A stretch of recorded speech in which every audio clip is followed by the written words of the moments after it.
कहानी की शुरुआत होती है 3 लड़कों से जो एक घर में चोरी कर रहे हैं। लेकिन तभी घर का मालिक वहां आ जाता है, जिसे देखकर 2 तो वहां से भाग जाते हैं, पर एक लड़का ऊपर ही छूट जाता है। इसीलिए वो फर्स्ट फ्लोर की छत से कूद जाता है, लेकिन कूदने की वजह से उसकी पैर की हड्डी टूट जाती है, जिसके दर्द से वो तेज चिल्लाता है। पर उसके दोनों दोस्त उसे वहां से जल्दी से घर लेकर आते हैं, जहां हम पीटर नाम के लड़के को देखते हैं जो कार्टून देख रहा है। वो तीनों उसको देखकर गेट को लॉक कर देते हैं और उस चोरी के सामानों को देखना शुरू करते हैं।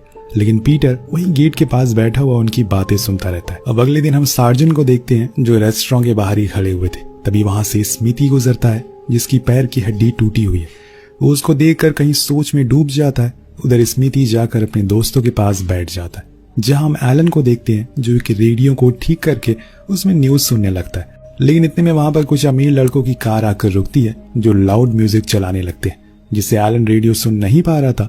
इसीलिए वो उनसे आवाज कम करने को कहता है, पर वो नहीं मानते, जिस चक्कर में उन लोगों के बीच में बहस हो जाती है और वो इतनी ज्यादा बढ़ जाती है कि कब एलन चाकू निकाल लेता है पता ही नहीं चलता। पर इससे उनके साथ आई एक लड़की डर जाती है और आवाज को कम कर देती है। इसी बीच स्मिथी एलन को चाकू को अंदर रखने को कहता है, क्योंकि इन लोगों को दूर खड़ा सार्जेंट देख रहा था। अगर उसने चाकू देख लिया तो ये लोग बुरा फंस जाएंगे। अब ये लोग इसके बाद ये सभी पोर्ट की ओर निकल जाते हैं, जहां पर एलन इन्हें एक न्यूज सुनाता है जिसमें एक मेयर के बारे में लिखा हुआ था जो कुछ दिन पहले अपने घर में मरा हुआ मिला। उसकी उम्र 91 साल थी और वो इस टाउन का सबसे अमीर आदमी था। वो कहता है कि हमें उसके घर जाकर एक्सप्लोर करना चाहिए, क्या पता कुछ बढ़िया सी चीज हमारे हाथ लग जाए। लेकिन एलन का कहना था कि वो बहुत ही साधारण किस्म का आदमी था, ऐसा लोगों का मानना था। इसीलिए मुझे नहीं लगता कि उसके पास ज्यादा पैसे होंगे। तो एलन उन्हें बताता है कि सालों पहले मेरे डैड एक जमीन खरीदने वाले थे, लेकिन मेयर ने उससे ज्यादा बोली लगाकर उसे खरीद लिया। अब उनकी बातें सुनकर स्मिथी बोलता है कि हमें वहां जाना चाहिए, क्या पता कुछ मिल जाए। लेकिन उसके दोस्त कहते हैं कि तुम्हारा तो पैर टूटा हुआ है, कैसे जाओगे। तो वो कहता है कि मैं एक लड़के को जानता हूँ, शायद वो चलने को तैयार हो जाए। अब अगले सीन में हम एरन को देखते हैं जो अपने छोटे भाई पीटर के पास जाकर पूछता है, क्या तुम हमारे साथ घूमने चलोगे। वो हाँ कहता है, जिसके बाद वो सभी एक अम्यूजमेंट पार्क जाते हैं, जहाँ पीटर निशाना लगाता है, लेकिन उसका एक भी निशाना सही नहीं लगता। तभी एलन खुद उस गेम को खेलता है और उसके 5 निशाने सही जगह लगते हैं। उसके बाद वो सभी बैठकर लड़कियों को छेड़ते हैं और इसी दौरान एलन को वहाँ वही लड़की दिखती है जो उन्हें उस दिन रेस्टोरेंट के बाहर दिखी थी। वो उसके साथ मौका देखकर राइड पर चला जाता है, जहाँ उन दोनों के बीच में बहुत बातें होती है। इन लोगों के पास आकर बैठती है, जहां एलन उसे कुछ इयररिंग दिखाते हुए कहता है कि तुम्हें इसमें से जो कोई पसंद है तुम ले सकती हो। तो वो हंसते हुए कहती है कि मैं चोरी की चीजें नहीं पहनती। ये सुनकर वो सभी हैरान हो जाते हैं और पूछते हैं कि तुम ऐसा कैसे कह सकती हो। तो मैरी बताती है कि मुझे पता है कि तुम लोग किसी ज्वेलरी शॉप के मालिक नहीं हो जो अपनी जेब में इयररिंग लेके घूम रहे हो। उसके बाद वो एरन को अपना नंबर देकर वहां से चली जाती है। ये लोग पीटर को लेकर वहां से उसी आइलैंड की ओर निकल जाते हैं जहां पर उस मेयर का घर हुआ करता था, जिसे वो लोग ढूंढ लेते हैं। पर अंदर जाने पर उन्हें कुछ खास नहीं मिलता, क्योंकि वो बहुत ही पुराना हो चुका था और बस खंडर ही बचा हुआ था। लेकिन फिर भी एलन ऊपर जाकर कुछ और ढूंढने की कोशिश करता है। वहीं दूसरी ओर हम स्मिथी को देखते हैं जो अपने घर पर होता है कि तभी गेट पर सार्जेंट आता है, जिसके हाथ में वही जूता था जो उस दिन उसने उस घर में छोड़ दिया था। जब वो कूदा था तो ये देखकर वो समझ जाता है कि अब वो फंस चुका है, इसीलिए वो सच बता देता है। उधर एरन को ऊपर टूटी हुई टाइल्स दिखती है, जिसके अंदर टॉर्च मारने पर उसे कुछ दिखाई देता है। वो हाथ डालने की कोशिश करता है पर नाकाम होता है।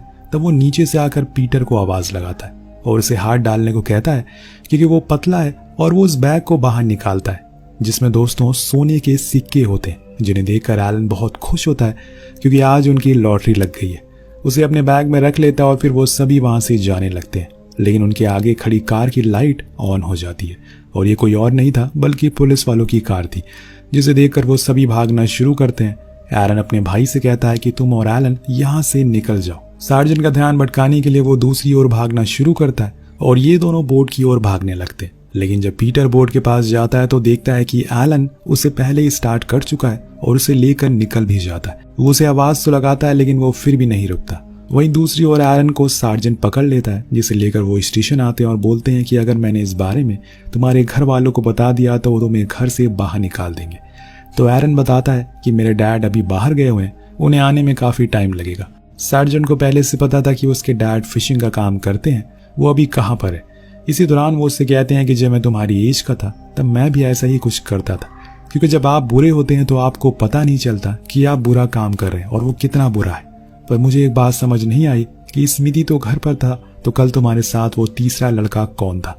क्या तुम अपने छोटे भाई को भी इस जुर्म में घसीट रहे हो? तो वो साफ साफ मना कर देता है। लेकिन अगले पर हम पीटर को देखते हैं जो अभी भी उसी आइलैंड पर मौजूद है। परेशानी ये है कि वो घर कैसे जाए, उसे समझ ही नहीं आ रहा है। तभी उसे वहां कुछ फिशरमैन दिखते हैं जिनके पास जाने से पहले वो उन सोने के सिक्कों को वहीं छुपा देता है और फिर वहां जाकर एक डील करता है। वो उन्हें उन चोरी करे हुए सामानों में से एक सिगार का बॉक्स देने का वादा करता है अगर वो उसे दूसरे किनारे पर छोड़ दे। अब वो लोग मान जाते हैं और उसे बोट पर बैठा लेते हैं। इधर जब घर पर एलन आता है तो वो देखता है कि स्मिति और एलन वहीं बैठे हुए हैं, लेकिन पीटर उसे कहीं दिखाई नहीं दे रहा है। इसीलिए वो एलन से इसके बारे में पूछता है तो वो झूठ कहता है कि मुझे लगा कि वो तुम्हारे साथ है। मैंने तुम दोनों का बहुत देर इंतजार किया लेकिन तुम कहीं दिखे ही नहीं, इसीलिए मैं वहां से निकल गया। अब एलन को अपने भाई की फिक्र होने लगी थी क्योंकि अगर ये बात उसके डैड को पता लगी तो वो उसकी जान ले लेंगे। पर कुछ ही देर बाद वहां पीटर आ जाता है जिसे देखकर वो बहुत खुश होता है और पूछता है कि तुम कहाँ रह गए थे। तब वो एलन के सामने सच कह देता है कि उसने उसे वहीं छोड़ दिया, लेकिन वो तो उसे झूठा साबित करने में लगा हुआ था। वहीं एलन के दिमाग में एक और बात आती है कि आखिर सार्जेंट को पता कैसे चला कि वो लोग मेयर के घर गए हुए हैं। तब स्मिति बात को पलट देता और बोलता है कि अब ये सब सोचने का कोई फायदा नहीं है, अच्छा है कि हमें से कोई अरेस्ट नहीं हुआ। और इससे ज्यादा खुशी की बात क्या होगी। दरअसल दोनों ही अपने झूठ को छुपाने की पूरी कोशिश कर रहे थे। इस दौरान एलन उसे वो बैग मांगता है लेकिन वो भी झूठ बोल देता है कि उसने उसे गुमा दिया। लेकिन एलन को अच्छे से पता है कि पीटर बहुत ही चालाक है, वो उससे कल का बदला ले रहा है। अब नेक्स्ट डे हम देखते हैं कि पीटर अपने भाई को लेकर एक पॉन शॉप पर जाता है। दरअसल उसने बता दिया है कि उसने उस बैग को छुपा दिया है क्योंकि उसे भरोसा है उस पर। वहां जाकर उन्हें पता चलता है कि उस सिर्फ एक सिक्के की कीमत $1000 है। तो वो मन ही मन बहुत खुश होता है और आपस में पैसों की बात कर लेते हैं। लेकिन अब उन्हें उस बैग को वापस लेकर आना होगा, इसीलिए एरन और पीटर दोनों ही बोट लेकर आइलैंड की ओर निकल जाते हैं, जहां पर उन्हें एक पेड़ दिखता है जिसके ऊपर पीटर ने एक मार्क बनाया था ताकि उन्हें ज्यादा ढूंढना ना पड़े। उसी के नीचे उन्हें वो सिक्के भी मिल जाते हैं जिसे गिनने पर उन्हें पता चलता है कि वो पूरे 1000 सिक्के हैं, यानी कि पूरे $1,00,000। ये जानकर पीटर एरन से कहता है कि हमें इसे बेचना नहीं चाहिए क्योंकि इससे सबको शक हो जाएगा और तुम्हारे दोस्तों को भी लगेगा कि लगता है कि तुम्हें वो सिक्के मिल गए। इस दौरान जब पीटर दूसरी ओर देख रहा होता है तो एरन उसमें से 3 सिक्के उठा लेता है और बिना उसे बताए फिर घर जाकर मैरी को मिलने के लिए बुलाता है। उसे मिलने से पहले वो उन सिक्कों को जाकर पॉन शॉप पर बेच देता है, फिर उन पैसों से एक सेकेंड हैंड कार खरीद लेता है। वो बड़ा है लेकिन फिर भी वो बेवकूफ है, उससे ज्यादा दिमाग तो उसके छोटे भाई में है जो हमें साफ दिख रहा है। जरूर आगे जाकर कुछ कांड होने वाला है। अब एरन उस कार को लेकर स्मिति के पास जाता है जहां पर मैरी भी आने वाली थी, पर स्मिति उसकी कार को देखकर हैरान होकर पूछता है कि ये किसकी है। तो वो बताता है कि मैंने अभी इसे खरीदा है। या स्मिति उसके सामने मैरी के बारे में कुछ झूठी कहानी बताना शुरू करता है और खुद के झूठ को छुपाने के लिए, जैसे कि उसे लगता है कि वही वो है जिसने सार्जेंट को बताया था कि हम उस दिन मेयर के घर गए थे। उससे मिलने के बाद वो उसे पता भी है कि हम चोरी करते हैं, लेकिन एरन कहता है कि मुझे नहीं लगता।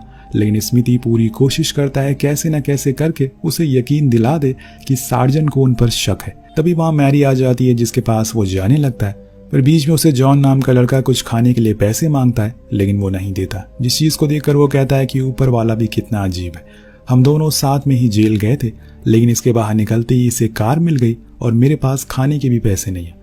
ये बात वहां बैठा स्मिति सुन लेता और उसे अपने पास बैठने को कहता है। उधर एरन मैरी को लेकर पूरे टाउन घूम रहा था, जिसके बाद वो उसे पोर्ट पर भी लेकर जाता है जहां पीटर उसकी कार को देखकर बहुत गुस्सा करता है और उसे कहता है कि तुमने बहुत गलती कर दी है, कि तुमने बहुत बड़ी गलती कर दी है। पूरा टाउन तुम्हारे बारे में जानता है, तुम्हारी औकात नहीं है कार लेने की, लेकिन तुमने मेरी बात नहीं सुनी। तब वो झूठ कहता है कि मैंने ये उन सिक्कों को बेचकर नहीं लिया, खुद की सेविंग से खरीदी है। लेकिन पीटर गुस्से में बोलता है कि ठीक है, मैं अभी जाकर उन्हें गिनता हूँ। उधर स्मिति जॉन को लेकर एलन के पास आता है और उसे वही बात बताता है जो उसने जॉन से सुनी थी, जो एलन को भी अजीब लगती है कि आखिर अचानक से उसके पास इतने सारे पैसे कहाँ से आ गए। इस चीजों को पता लगाने के लिए वो एरन के घर पर जाता है, लेकिन वहां उसे कोई नहीं मिलता। लेकिन उसे पता था कि चाबियां कहाँ रखी है, इसीलिए वो गेट को खोलकर अंदर आ जाता है और खाना खाना शुरू करता है। लेकिन तभी वेंटिलेशन शाफ्ट से कुछ स्क्रू ढीला होने की बार बार आवाज आ रही थी। ऐसा लग रहा था कि मानो अभी कुछ देर पहले उसे खोला गया हो। वो जब उसे ठीक करने जाता है तो उसके अंदर उसे एक सोने का सिक्का और एक मैप मिलता है, जिसे देखकर उसे पूरी कहानी समझ में आ जाती है। तभी वहां पीटर भी आ जाता है, जिसे वो धमकाते हुए कहता है, क्या तुम्हें पता है कि एक दिन एलन से उसके दोस्त ने झूठ बोला जो उसे पसंद नहीं आया। उसके बाद उसने उसके पेट में चाकू से बड़ा कट लगा दिया। न जाने वो तुम्हारे साथ क्या करेगा।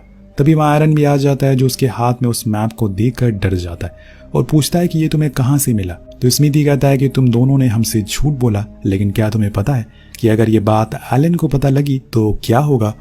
दूसरी ओर हम एलन को देखते हैं, जिसके पास सार्जेंट आकर कहता है, क्या तुम्हें मैं कहीं छोड़ दूं? तो वो कहता है कि लगता है कि आप मेरा पीछा कर रहे हैं, पर सार्जेंट कहता है कि ऐसा कुछ नहीं है, मैं तो इस जूते के बारे में पता लगाने की कोशिश कर रहा हूँ। अब स्मिथी के उस जूते को देखकर वो समझ जाता है कि जरूर कुछ न कुछ तो गड़बड़ है। वहीं घर पर स्मिथी अपना हिस्सा मांगता है, वरना वो एलन को सब बता देगा। तो एरन कहता है कि ठीक है, अब इस खजाने के 3 हिस्से होंगे, लेकिन उसे तो पूरा आधा हिस्सा चाहिए था। अभी एरन देखता है कि एलन घर के करीब आ रहा है, इसीलिए वो उसकी शर्त मान जाता है और फिर उस मैप को जला देता है, क्योंकि पीटर को तो रास्ता पता ही था। लेकिन क्या ये उसने सही किया? क्योंकि पीटर बहुत ही शातिर लड़का है, वो तीनों को आराम से बेवकूफ बना सकता है। इतने में एलन आकर कहता है कि क्या तुम लोग मुझे कुछ छुपा रहे हो, जिसके जवाब में एरन उसे बताता है कि अब वो इस काम को छोड़ रहा है। तब वो थोड़ा शांत होता है, उसे तो लगा था कि उसके दोस्त ने पुलिस को सब कुछ बता दिया है, लेकिन हमें आज एक घर को लूटना है, उसके बाद हम इस काम को छोड़ देंगे। सभी मान जाते हैं और फिर बोट से उस घर के पास जाते हैं। अंदर जाने पर एलन उनसे कहता है कि मैं नीचे रहूंगा, तब तक तुम लोग ऊपर जाकर सब कुछ उठा लेना। लेकिन असल में दोस्तों ये एलन का प्लान था। उनके जाने के बाद वो पुलिस को कॉल कर देता है और खुद वहां से बोट लेकर निकल जाता है। उसके जाने के कुछ ही देर बाद पुलिस उन सभी को रंगे हाथों पकड़ लेती है और कार में बैठा देती है। तब एरन अपने साइड वाली कार में मैरी को देखता है, ये घर उसी का था और उसे ये जानकर बहुत ही शर्मिंदगी महसूस होती है। उधर हम एलन को देखते हैं, जिसकी बोट खराब हो चुकी है, इसीलिए वो उसे ठीक करवाने एक मैकेनिक के पास जाता है, जो वो सिगार पी रहा था जो उस दिन पीटर ने उसे दी थी। यहाँ से दूसरी साइड ले जाने के लिए एलन उस सिगार को पहचानता है, क्योंकि उसने ही उसे चुराया था। इसीलिए वो उसे पूछता है कि आखिर ये तुम्हें कहाँ से मिली। इधर पुलिस स्टेशन में सभी से छानबीन होती है। तब स्मिथी से पूछा जाता है कि तुम्हारे पास ये गोल्ड कॉइन कहाँ से आए। अपने पैर पर बने एक मैप को वो दिखाता है और बताता है कि यहाँ पर आपको और भी सोने के सिक्के मिलेंगे, लेकिन उसके बाद आप मुझे छोड़ दोगे। तो सार्जेंट मान जाता है और उसे लेकर निकल जाता है। उसे देखकर एरन कहता है कि सारा सब कुछ चला गया हमारे हाथ से, लेकिन पीटर कहता है कि ऐसा कुछ नहीं होगा, उसे वो गोल्ड कभी मिलेगा ही नहीं।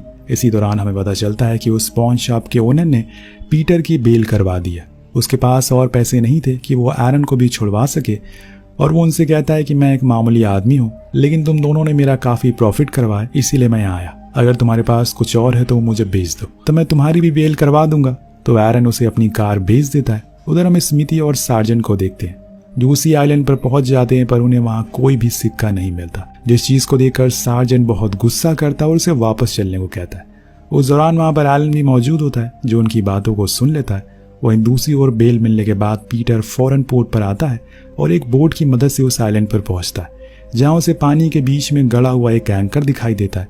वो फौरन उसके करीब जाता है। वहां हमें पता चलता है कि एरन की भी बेल हो चुकी है, इसीलिए वो बाहर आ जाता है, क्योंकि जिस घर में उसने चोरी की उन लोगों ने उसे माफ कर दिया। लेकिन बाहर आने पर उसे मैरी दिखती है, जो उसे बुरा भला सुनाती है और वहीं छोड़कर चली जाती है।